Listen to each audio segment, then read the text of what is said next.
Hey guys, my name is Ryan. And my name is Miska. And welcome to Overwatch Central. So back when capture point maps were changed, we made a video covering the changes and highlighting the pros and cons of the new system. Since the game has been put into live, the main problem with the way that capture point maps were changed has been the insta-wins that could happen. For those that don't know, the new capture progress system allowed teams to win based on a percentage captured, instead of capturing the whole point itself. If the point had not been captured at all, the next team, all they had to do was simply step onto the point that was uncontested, and they would instantly win if they got any capture progress. So now let's have a look at how Blizzard have changed this.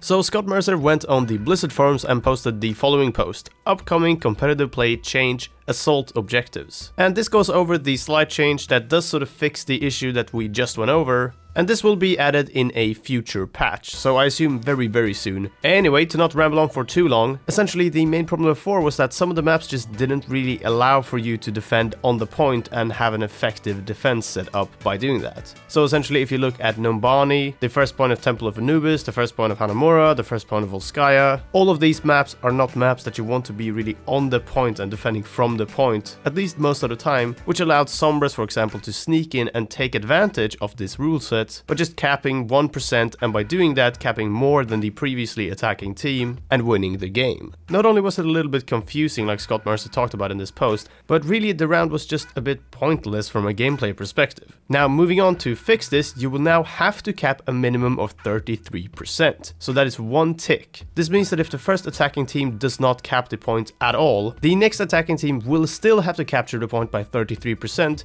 to get that win, and basically by doing this they allow not only the defending team to defend in other spots, but also the attacking team can't just cheese it with a Sombra, for example. And I say look because you can never quite be sure with these things until you've played them for a while. Just playing one game won't really do, you gotta play a few to really sort of get used to it and see if there are any flaws to the new system. However, like I said, I feel like this is a lot better, I feel like this was the way to go, and this just allows for a freer gameplay experience. The defending team can sort of defend a little bit where they want and won't be punished for not standing directly on the point all of the time. And the attacking team can't just run in and end the game just like that, which can A, be a little bit confusing, and 2, just isn't fun. If you want to read the post as well, the link is in the description below. Scott Mercer has some more points that he makes and some more examples that he presents, and it's a pretty long post actually, so I do recommend reading it. Moving on, we have another topic for this video. We don't tend to do sort of like double whammies unless we're doing a forum roundup, but we briefly wanted to bring up D.Va again. As content creators, we keep a close eye on what's been discussed within the community on Reddit, Twitter, Blizzard forums and Discord, stuff like that. But recently there's been a really interesting rise in DVa discussion. To be honest, we couldn't really locate what exactly sparked the sudden rise talking about our favourite Korean, but we wanted to bring it up here for discussion in another space and with our own audience. Let us know below your thoughts on D.Va as we present to you what we've seen on the Battle.net forums over the past few days, but really the reaction has been a sharp one. Most posts that we've seen about D.Va simply ask for buffs to the hero, and many of these have been downvoted quite a bit as well, making us feel that it maybe is just D.Va players wanting their favourite hero to be a little bit better. But the incredible increase in comments, posts and locked threads, as well as this, makes us feel like there's a lot more to it. There were a lot of players that used to main D.Va and climbed in rank with her that may have found themselves struggling after the nerf,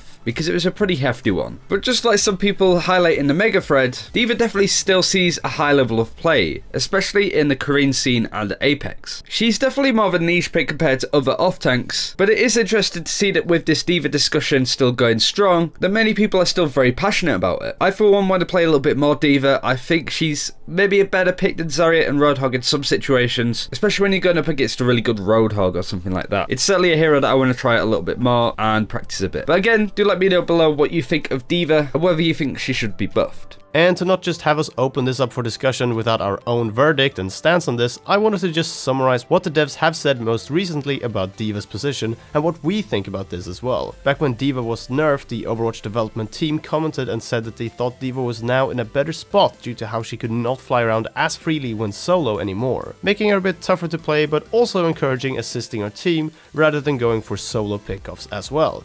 So this is exactly what I feel like was the goal with D.Va all along, and it does feel like we are getting closer to it, but maybe we could get even closer. A slight tweak to D.Va in some way could be interesting and potentially satisfy this part of the community that want D.Va buffs so badly, but an overall buff to the hero or seeing any aspect majorly changed, or improved rather, could definitely make the balance of this hero just a little bit off again, and the last thing we want is a really unstable, imbalanced D.Va. And that's it for this time. Thank you very much for watching. Do like and subscribe if you haven't already. It really helps out the channel a lot. And again, let us know below what you think of D.Va and whether you think these changes to the capture point maps are going to make the game mode a little bit more fun to play. But that's us for now. Take care, and we'll see you then.